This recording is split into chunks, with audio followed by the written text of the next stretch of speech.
Ya, puji nama Tuhan. Yuk kita belajar hari ini. Firman Tuhan saya kasih tema tetap mekar di masa sukar. Kolose pasal yang kedua ayat yang ke-6 sampai yang ke-7. Hari ini kita mau belajar bersama-sama di dalam firman Tuhan yang menjadi tema kita. Yang pertama di 6, kamu telah menerima Kristus Yesus Tuhan kita, karena itu hendaklah hidupmu di dalam Dia. Bapak Ibu, jemaat Kolose mereka bergumul dengan kondisi di mana mereka menghadapi pengajaran-pengajaran yang coba mencuci otak mereka, yang coba mengalihkan ajaran-ajaran yang benar menjadi ajaran-ajaran yang tidak benar, dan mereka ada dalam kondisi itu. Bapak Ibu, kata telah di sini itu adalah peristiwa sekali dan selamanya. Bapak Ibu, ada dua keputusan penting dalam hidup ini, kalau kita salah memilihnya itu berdampak begitu menderitanya kita di dunia dan di akhirat. Yang pertama tentunya adalah memilih keselamatan. Jadi kamu telah menerima itu adalah satu keputusan terpenting dalam kehidupan setiap manusia melebihi keputusan apapun. Agama Kristen tidak otomatis kita menerima Kristus. Karena menerima Kristus itu keputusan. Makanya dikatakan di sini, kamu telah menerima Kristus. Jadi Bapak Ibu mengambil keputusan percaya kepada Yesus itu bukan main-main. Itu sesuatu yang sangat bernilai dan sangat penting, yang lebih penting dari apapun. Kata telah di sini Paulus ingin mengatakan, hei, engkau enggak main-main loh memutuskan menerima Kristus.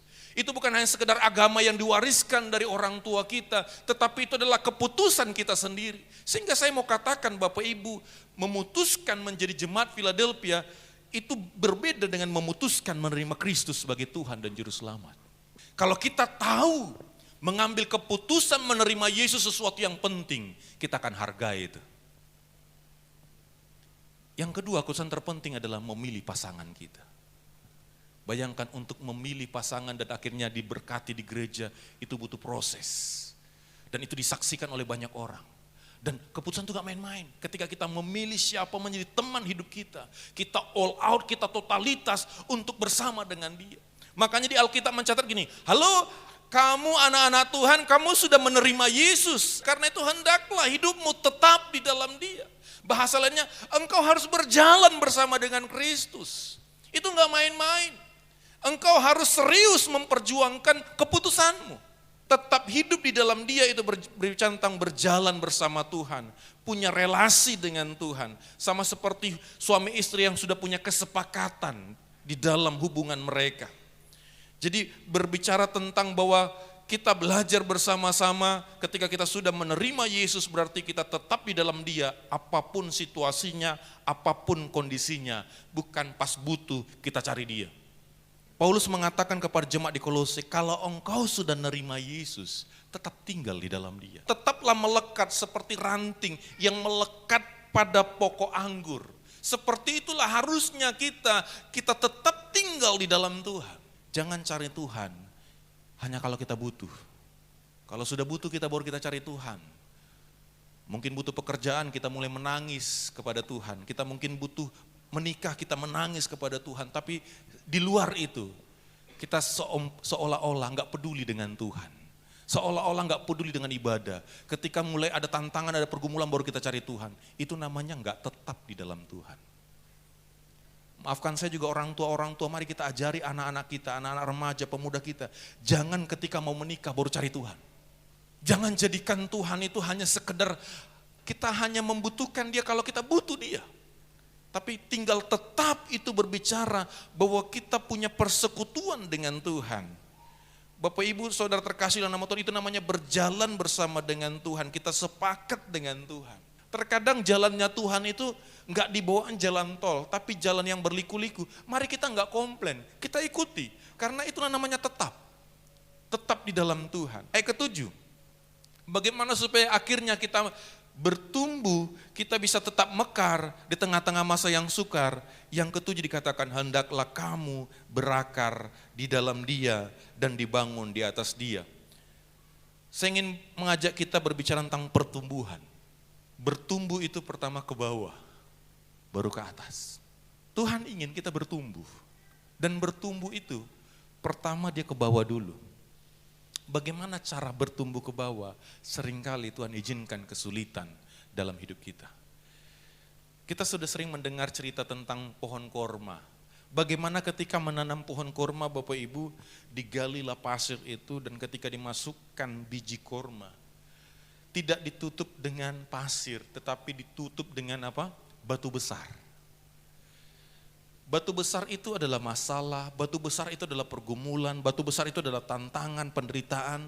Dan ketika ditutup dengan batu besar, kurma itu dia harus bertumbuh, tapi bertumbuhnya kemana? Ke bawah dulu. Makanya kita sering kali berkata, kenapa ya setelah aku dekat dengan Tuhan banyak masalahku? Karena Tuhan ingin kita bertumbuh ke bawah. Kenapa ya setelah aku melayani banyak pergumulanku? Karena Tuhan ingin kita bertumbuh ke bawah. Bertumbuh supaya akar itu bertumbuh. Memang Bapak Ibu seolah-olah gak ada kehidupan. Seringkali mungkin kita melihat orang sudah wow hebat. Kita seolah-olah kayaknya stagnan karena kita sedang bertumbuh ke bawah dan bertumbuh ke bawah gak kelihatan. Kalau kita ingin mekar di masa yang sukar, mari kita bertumbuh ke bawah. Berakar. Pohon korma itu bijinya itu berakar terus berakar bertumbuh sampai menemukan mata air dan membangun kekuatan di bawah tanah itu. Dan ketika dia bangun kekuatan yang begitu luar biasa, membuat dia mampu untuk menyingkirkan batu masalah itu. Bapak Ibu, Tuhan terkadang tidak ambil masalah kita, tapi Tuhan ingin kita berakar ke bawah supaya kita yang menumbangkan masalah kita. Supaya kita yang tegak berdiri dengan iman kita dan kita membalikkan keadaan itu. Akar itu berfokus membangun jejaring di bawah sana. Sampai menemukan air dan membuat satu kekuatan.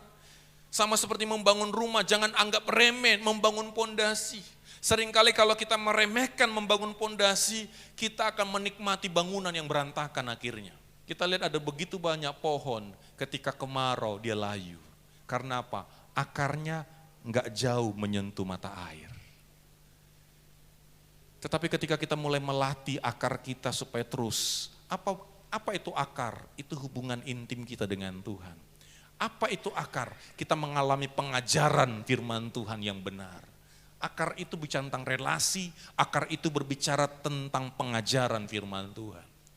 Kalau kita punya relasi yang indah dengan Tuhan, saya ingin katakan Bapak Ibu, ketika kita membangun akar kita, hubungan kita dengan Tuhan itu enggak terlihat memang. Tapi itu yang menentukan kekuatan kita. Jadi masalah itu Bapak Ibu, yang pertama masalah itu supaya kita punya akar yang kuat. Yang kedua masalah itu menunjukkan bahwa kita memang benar-benar akar kita kuat. Ya, berakar adalah kegiatan yang hasilnya tidak langsung terlihat karena akar atau pondasi dibangun ke bawah tapi menentukan kehidupan kita. Itu adalah kehidupan doa kita, kehidupan ibadah kita, itu adalah pengajaran yang kita terima dalam firman Tuhan. Yang kedua, bertumbuh ke atas. Makanya dikatakan, hendaklah kamu berakar dalam dia dan dibangun di atas dia. Setelah kita bertumbuh ke bawah, kita naik ke atas. Saya katakan tadi, biji korma yang sudah bertumbuh itu dia bisa membalikkan itu. Bahkan dia terkadang bisa memecah batu besar itu. Bertumbuh membuktikan ada kehidupan. Kalau enggak bertumbuh berarti enggak ada kehidupan. Kita tidak cukup hanya menerima Yesus sebagai Tuhan, tapi Tuhan ingin kita bertumbuh. Saya ulangi, kita tidak cukup hanya menerima Yesus sebagai Tuhan dalam hidup kita, tapi Tuhan ingin kita bertumbuh di dalam kehidupan kita. Dan bertumbuh yang sekarang adalah bertumbuh ke atas. Bertumbuh itu terlihat dari apa? Ada perubahan. Kalau kita nanam pohon, mulai 1 minggu, 2 minggu tetap seperti itu. Mungkin kita kesal. Tapi kalau kita lihat mulai bertunas, mulai bertambah rantingnya, berarti ada perubahan. Pertumbuhan itu menjelaskan bahwa ada perubahan. Harusnya orang Kristen itu kelihatan pertumbuhannya lewat perubahan hidupnya. Harusnya orang Kristen itu kelihatan pertumbuhannya lewat perubahan hidupnya. Perubahan karakternya, perubahan sifatnya, perubahan bagaimana dia meresponi masalah. Kalau dulu kalau sudah ada masalah, langsung lah nangis di kamar, 3 hari 3 malam gak keluar. Keluar berat badannya berkurang. Sekarang dia sudah mulai berani menghadapi masalah. Dulu kalau diejek sedikit saya tersinggung. Dulu kalau dalam masalah sedikit saja udah gak ke gereja sekarang. Itulah namanya perubahan. Dulu kalau berantem jam 1 pagi sampai jam 1 malam pun bisa. Sekarang mulai tenang. Dulu kalau meresponi suaminya langsung emosi. Sekarang tenang. Dulu gosip kemana-mana. Sekarang tenang. Itu perubahan. Mari kita bertumbuh dalam kualitas hidup kita, dalam iman kita. Hidup yang bertumbuh itu juga berarti bercantang mengalami peningkatan.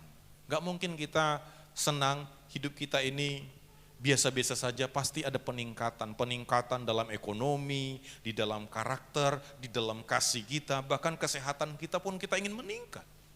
Ya, memang kita tidak bisa pungkiri Bapak Ibu, bonsai itu mahal, benar ya? Kalau bonsai itu mahal jutaan harganya. Tapi Tuhan nggak ingin kita jadi bonsai yang kerdil terus. Harus ada peningkatan. Sedangkan tinggi badan saja bisa diusahakan Bapak Ibu kan, ada namanya susu meninggikan badan. Ya, saya nggak tahu bisa benar apa enggak itu Bapak Ibu ya. Tapi kita berusaha. Jelas pertumbuhan itu pasti ada peningkatan. Ya, ada peningkatan di keluarga kita, di rumah tangga kita, kelihatan nggak peningkatan? Makin progres enggak atau makin menurun? Makin mantap apa enggak? Harus ada kenaikan-kenaikan. Kita saja ingin anak kita naik kelas. Ada di sini yang ingin anaknya terus kelas 1? Saya nggak yakin ada orang tua inginnya anak kelas 1. Ingin anaknya terus imut-imut. Kalau imut-imut kan bisa dicubit, enak terus, maunya nggak usah dewasa lah anakku ini, tetaplah kecil dia. Nggak bisa Bapak Ibu. Kita ingin melihat pertumbuhan dia meningkat. Dulu dia bilang, Pak, dan pertumbuhan itu ujung-ujungnya menghasilkan buah. Tidak cukup hanya bertumbuh, dinikmati, orang berkata, wow hebat ya pertumbuhannya, tapi orang ingin melihat buah, orang ingin melihat hasil, dampak dari pertumbuhan itu. Dan dikatakan di sini, hendaklah kamu berakar dalam dia dan dibangun di atas dia, dan hendaklah kamu bertambah teguh dalam iman yang diajarkan kepadamu. Yang ketiga, saya ingin berakhir di sini saja Bapak Ibu. Yang ketiga ini berbicara tentang dampak. Dampaknya apa? Kamu bertambah teguh dalam iman dan hatimu melimpah dengan ucapan syukur. Bapak Ibu, saya ingin katakan yang ketiga ini, melimpah dan hidup jadi berkat. Kapan kita bisa menjadi berkat dalam kehidupan kita? Kalau kita punya keteguhan iman. Kalau orang bisa melihat, banyak masalah dia tapi tetap setia. Itu jadi berkat. Udah jatuh tertimpa tangga lagi. Bukan hanya tangga lagi, tertimpa lagi tiang listrik. Lengkaplah semua. Setelah tiang listrik, jatuh pula mangga lagi. Lengkaplah semuanya Bapak Ibu. Tapi kok bisa dia bangkit ya? Kok bisa dia terus tersenyum ya? Itu jadi berkat, itu namanya teguh. Dan yang terakhir dikatakan, melimpah dengan syukur. Bapak Ibu, kata melimpah itu luber. Sama seperti kita mengisi air sampai penuh dan bukan hanya penuh keluar dia. Tuhan ingin bukan kita hanya sekedar bertumbuh, tetapi ada buah-buah yang kita hasilkan yang bisa dinikmati oleh orang lain. Bapak Ibu, kehidupan yang Tuhan inginkan adalah kehidupan yang melimpah. Kata melimpah di sini itu adalah luber. Artinya hidup kita menambah nilai guna bagi orang lain. Mari kita tularkan semangat di masa yang sukar ini. Di dalam 1 Tesalonika 5 ayat 17, mengucap syukurlah dalam segala hal, sebab itulah yang dikehendaki Allah di dalam Kristus Yesus bagimu. Ketika kita mampu mengucap syukur di tengah-tengah pandemi ini, di tengah-tengah masa yang sukar ini, ketika kita mampu tersenyum, ketika kita mampu bersyukur, bersukacita, orang akan melihatnya dan mereka akan tertular dengan itu. Saya mau katakan sukacita itu menular. Penderitaan itu pun menular. Kita milih mana? Kita membagikan sukacita kah? Atau kita menularkan penyakit? Bapak Ibu Saudara terkasih dalam nama Tuhan Yesus, hari-hari ini banyak juga orang yang kena corona rohani. Saya cari ciri-ciri orang yang kena corona Bapak Ibu gejalanya. Hilang indera perasa dan penciuman. Hari-hari ini di tengah pandemi ini banyak juga orang sakit rohaninya. Sudah enggak ada lagi indera perasanya, enggak bisa lagi dia merasakan kebaikan Tuhan. Penciumannya pun sudah hilang, dia enggak bisa merasakan banyak hal. Mau firman Tuhan itu bagi dia mau enggak nyambung sama sekali. Jangan-jangan kita kena corona rohani loh. Kalau sudah enggak pernah lagi respon, Enggak enak sama sekali Bapak Ibu. Makanya setiap kita anak-anak Tuhan, mari kita tularkan semangat itu bagi orang-orang yang hari-hari ini ada di kondisi yang tidak mengenakan. Yuk, ini kesempatan kita mekar di tengah kondisi yang sukar. Saya enggak tahu bagaimana keuangan kita. Saya enggak tahu bagaimana ekonomi kita. Saya enggak tahu bagaimana konflik kita hari-hari ini. Tapi Tuhan ingin kita mekar. Dengan caranya bagaimana kita pakai masalah itu untuk membangun kualitas akar kita. Ketika kita mengalami banyak tumpukan masalah, kata-kata orang, banyak hal, kesempatan kita masuk berjumpa dengan Tuhan di dalam kekudusannya, kita bangun relasi dengan Tuhan, sehingga akar itu semakin kuat, kita menemukan mata air, sehingga dalam Yeremia dikatakan, diberkatilah orang yang mengandalkan Tuhan, ya seperti pohon yang ditanam di tepi aliran air. Kenapa? Karena akarnya itu menyentuh mata air, sehingga ketika kemarau pun dia tetap bisa daunnya hijau. Tuhan inginkan jemaat Philadelphia di masa kondisi seperti ini, saya nggak tahu, memang mungkin banyak hal kita alami. Mungkin kita bisa tersenyum manis hari ini, tapi orang nggak tahu kekuatan dompet kita. Benar Bapak Ibu ya? Orang nggak tahu bagaimana dompet kita hari ini, orang nggak tahu bagaimana masalah kita hari ini. Tapi biarlah kita tetap mekar. Sehingga orang akan berkata, beda ya. Kan Bapak Ibu, kita akan terkejut kalau melihat ketika semuanya sudah layu, tiba-tiba ada satu pohon yang mekar. Yang malah berbunga, yang malah indah sekali kelihatannya, maka fokus kita akan kepada itu. Itulah yang menunjukkan kualitas kita. Kualitas anak-anak Tuhan ditunjukkan di masa-masa pandemi ini. Bisakah kita mekar? Dan yang terakhir saya katakan, hendaklah hatimu melimpah dengan syukur. Mari Bapak Ibu kita perbanyak bersyukur. Hidup yang bersyukur itu adalah hidup yang berserah kepada Tuhan. Bersyukur itu artinya kita setuju dengan rencana Tuhan. Bersyukur itu artinya kita percaya pada rencana Tuhan. Bersyukur itu artinya kita ikhlas mengikuti rencana Tuhan. Dan bersyukur itu kita yakin bahwa rencana Tuhan lah yang terbaik bagi kita. Ini firman Tuhan bagi kita Bapak Ibu.